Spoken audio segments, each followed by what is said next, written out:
Hi, we're live with Facebook Live on Healclinic's Facebook page. Today we're going to discuss something very different. It's Tarot Tuesday today, 11 o'clock every Tuesday, and we're going to be discussing healing through stories, specifically the stories that come through the tarot. So stay tuned, let me just check our feed and see if everything's good, and then we will get started.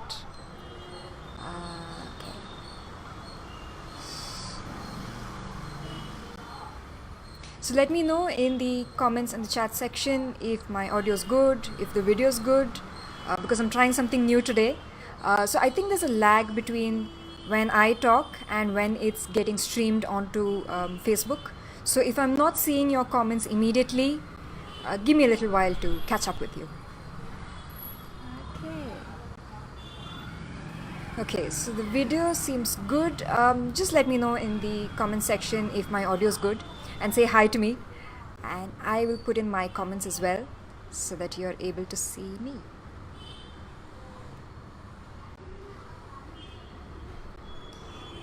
Okay.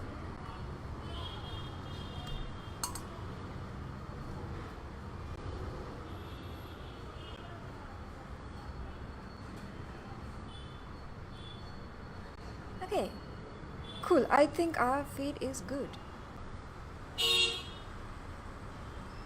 Okay.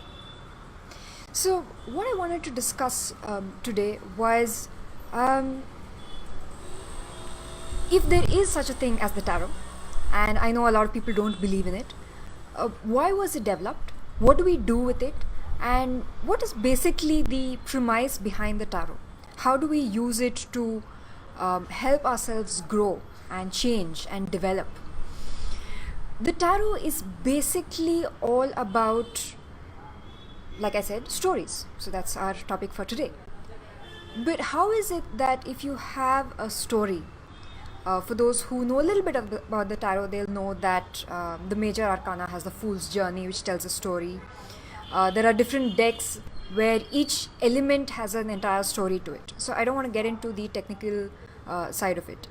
But let's say there is one card, and that card has a story behind it, in the sense that it depicts people from mythology, from fairy tales, or it comes up with a completely new story. So then there are people, there's an environment, there's imagery, there is life all inside that card that is portrayed.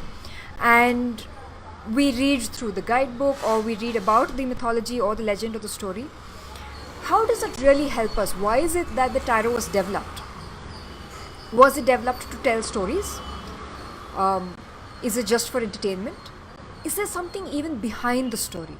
So that's what we're going to be exploring today. Okay. So the card that, or rather the deck that I was working with today is the Mythic Tarot, which deals a lot with Greek mythology. And the card for today, hopefully you're able to see that. Let me just shift across a little bit.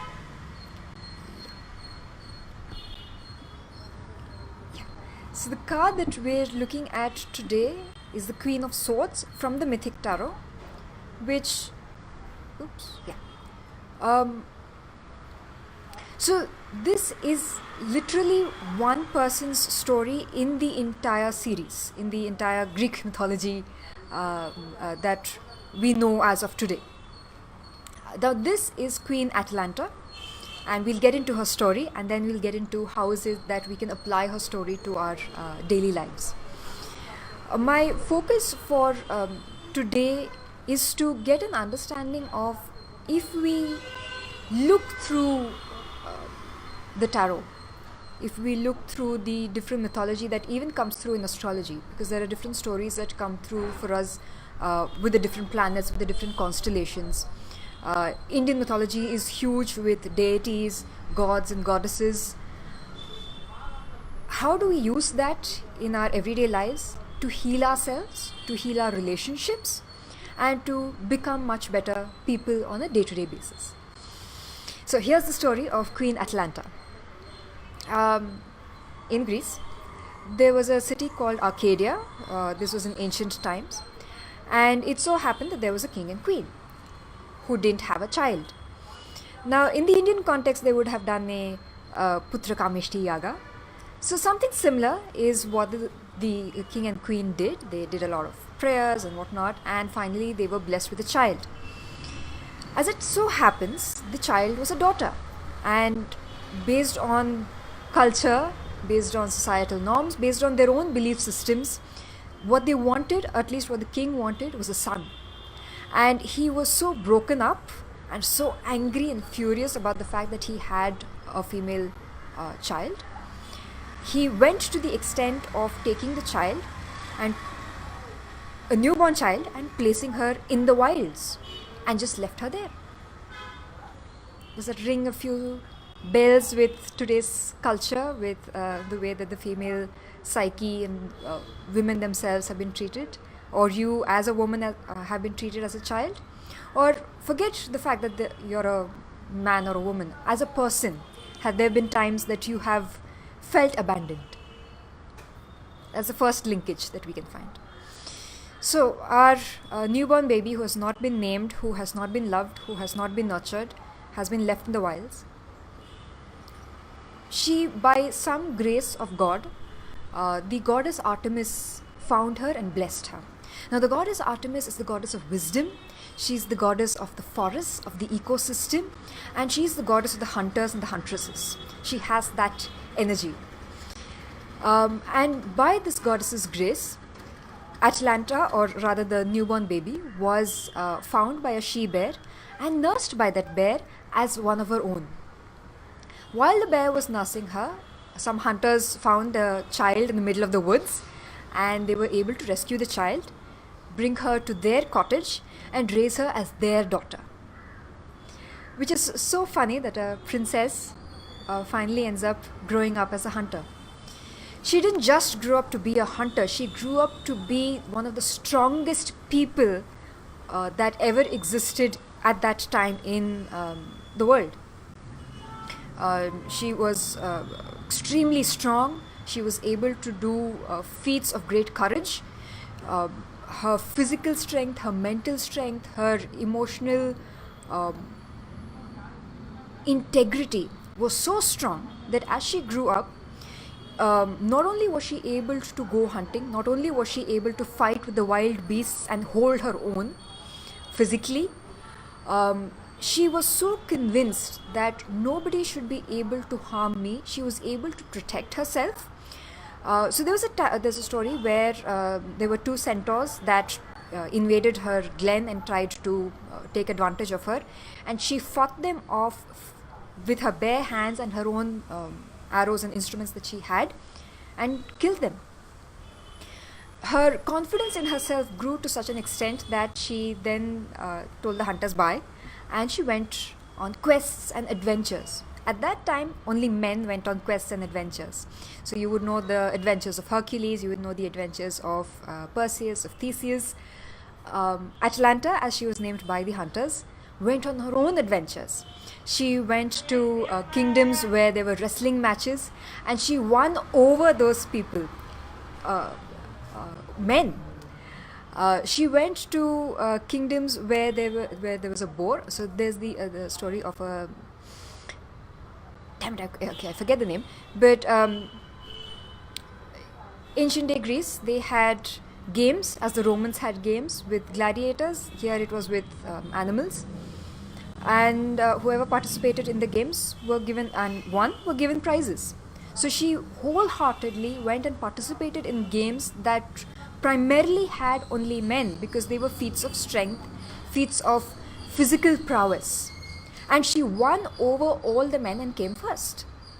And any time that there was any kind of injustice towards her, simply because she was female and a woman, she would stand up for herself and she would call out. And if there was anything that needed to be done, she did the action. So she never shied away from the fact that if something is wrong and I want to stop it, I will stop it. And I will use my entire strength to stop it.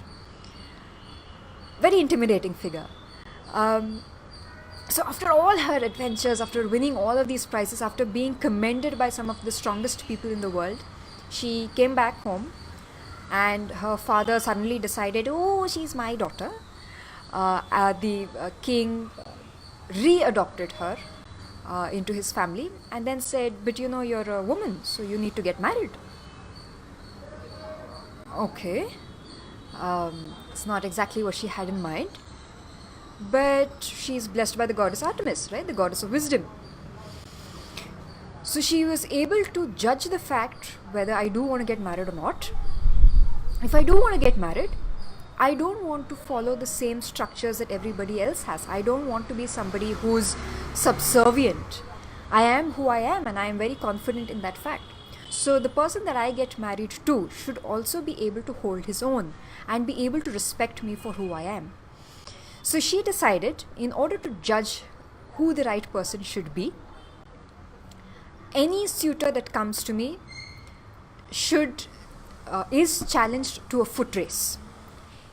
If by any chance they are able to beat me, then I marry them. But if I beat them, I kill them. That was her condition. Horrible, strong condition.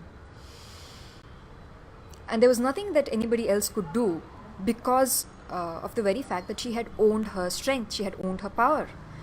So anybody who said any otherwise, now it happens that our hero, in some versions it's Hippomenes, in some versions it's Millennium, loved Atalanta for who she was. Now Atalanta was one of the fastest people on the planet at that point in time. And he really didn't know how he was going to win a foot race against her, because there had been many who had tried, all who had failed, and she kept stuck to her condition and she killed them, because that was her truth, her authentic expression of who she was. So he approached our hero Hippomenes. He approached the goddess Aphrodite, right, the goddess of love, and asked her help. So the goddess Aphrodite blessed their union as well, and gave Hippomenes 3 golden apples, 3 golden magic apples. Because why would a person like Atalanta be swayed by something that is gold or something that glitters?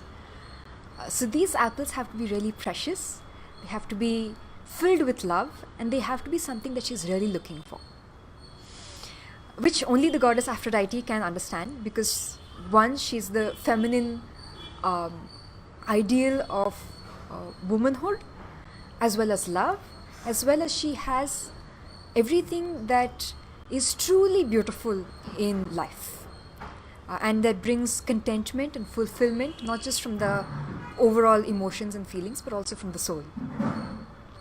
So blessed by the goddess Aphrodite and with these 3 golden apples, our hero Hippomenes finally goes and has a little bit of courage in front of Atalanta, who's an intimidating figure if ever you've met one.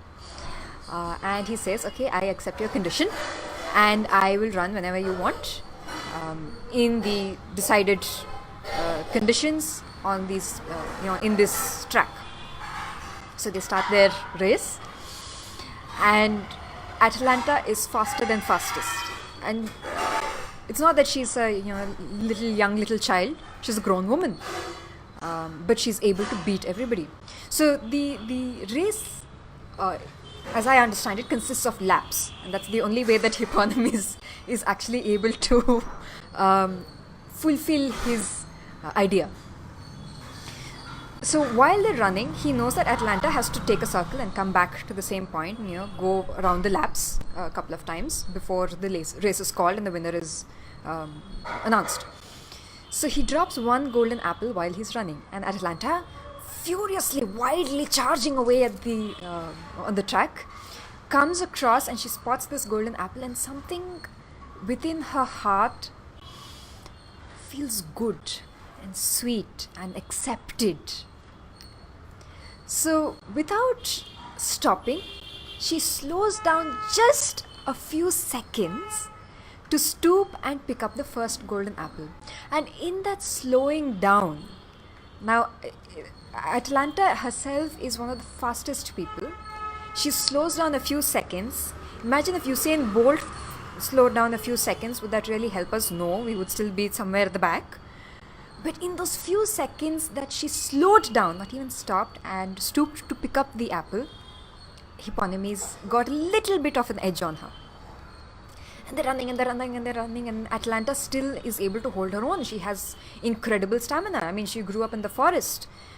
Nobody has stamina better than those who grew up in the jungle and are able to face the wilds. He then strategically drops the second apple, and Atalanta spots the apple somewhere along the track, and this time she starts to feel a little more at home when she spots the apple. More as if something more is there to life, and a little more joy emanates from that apple. So again, just a few tad nanoseconds, she slows down and stoops to pick up the second apple. In those few seconds, Hippomenes is able to get a little more of an edge on her. A little more meaning nanoseconds, right? And they're still running. And it's really head to head. And that's it, this is the last lap.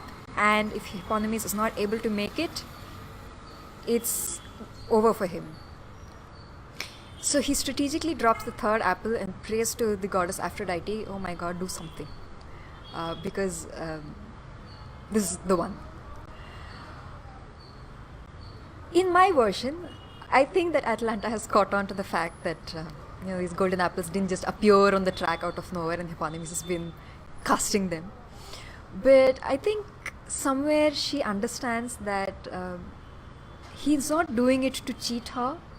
He's not doing it to get an upper hand, but simply as an understanding of, if you could slow down just a little and see me, you'd see that I was not as shallow as all the other guys that you've been meeting. And I think she understands that, and she respects the fact that here is a person who's able to hold his own, able to think through, just like the goddess Artemis who gives wisdom and strategy. Here is somebody who's able to strategically understand the question that she has and the condition that she has posed to everybody, and therefore make an informed decision. So she stoops, lets a few seconds go by, and picks up the third golden apple, and now it's difficult to run with three apples holding them all together. So Hippomenes, just by a few seconds, wins the race. Of course, there's a little bit of the story after this as well, where unfortunately they're not able to stay married for too long because of certain circumstances, and both of them get transformed into lions, and they're not able to be together as human beings. So if we look at this entire story of Atalanta, the first thing is that the name Atalanta means she of equal weight. So where in your life have you been somebody who's been subservient to others, who's been allowing yourself to be treated as a doormat, as a pushover? Where have you not called on your own strength? Where have you allowed others to feel small and little and disrespected? Is there something that you should be doing about it in the cause of justice? So you see in the card how Atalanta is holding up a sword. This is the sword of justice, the sword of right and wrong, the sword of black and white. Where is it in your life that you have not been looking at the truth and saying, okay, this is what it is, and therefore I need to act on it? Where have you been allowing yourself or allowing others to be abused or bullied or taken advantage of? The second thing about the story of Atalanta is that she holds her own throughout. So even if there are people who challenge her, she does not back down, right?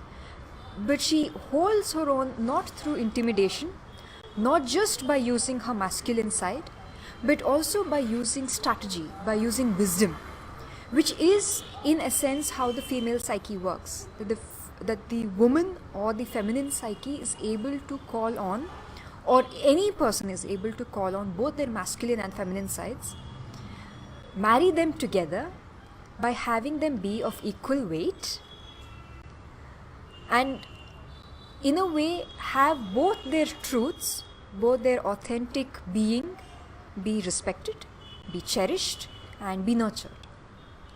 So we spent a lot of time over the story, and I hope that you will think about the story. Think about where are the metaphors between your life and the story that we have been talking about with Queen Atalanta. Because ultimately, even though she was raised as a hunter in the wilds of the psyche, she grew up to be a queen, not just because of the fact that she was born to a king and queen originally, but because she was who she was. So, if I were to give you any homework, just on a sheet of paper, if you were to write the words I am, and you were to fill in after that I am XYZ, what would you fill in? Would you fill in I am strong, I am powerful, I am me? Would you fill in I am sad, I am depressed? Have a look at both the light and the dark side, at both the positive and the negative. And if there are places where you're not being as strong as you can, where can you apply the same wisdom without getting involved into emotions, in order to understand your life better, in order to heal your relationships, and in order to present yourself authentically and truthfully and in a more sane manner, just for yourself more than for anybody else. So if there's anything that the story of Queen Atalanta teaches us, is that to be who we are for ourselves first. Yeah. So that's the story of Queen Atalanta, and a little bit of healing that I wanted to do through story today. So next Tuesday, again 11 a.m. Indian Standard Time, I'll be here and we'll do something a little bit different, just to get you used to what the tarot is, and how else that we can use it, and if there's just something fun that we can do, maybe I'll come up with some sort of an activity. So if there are any questions, any things that you would like to know, any readings that you would like, or any other healings that you would consider, please get in touch with us at Healclinic. So there are several modalities that Healclinic works with, and you can get in touch with them via their website or via their email address, or you can just give them a call. They work with, or rather we work with, alternative services, so that's alternative healing, for any kinds of issues, whether it comes to your relationships, whether it comes to being who you are, loving yourself, loving your life, loving the work that you do. And if there's anywhere that you feel bullied or uncomfortable, or you feel I'm being less than who I am, either in my career or my finances or my relationships, and I want to be more of me, get in touch with us through our social media channels, or through email, or through the website, and we'll definitely get back to you. Right? Great. So I don't think there are any more questions as of now. So thank you so much for being with us here today, and I hope to see you next Tuesday, same time, with a new activity and a new story.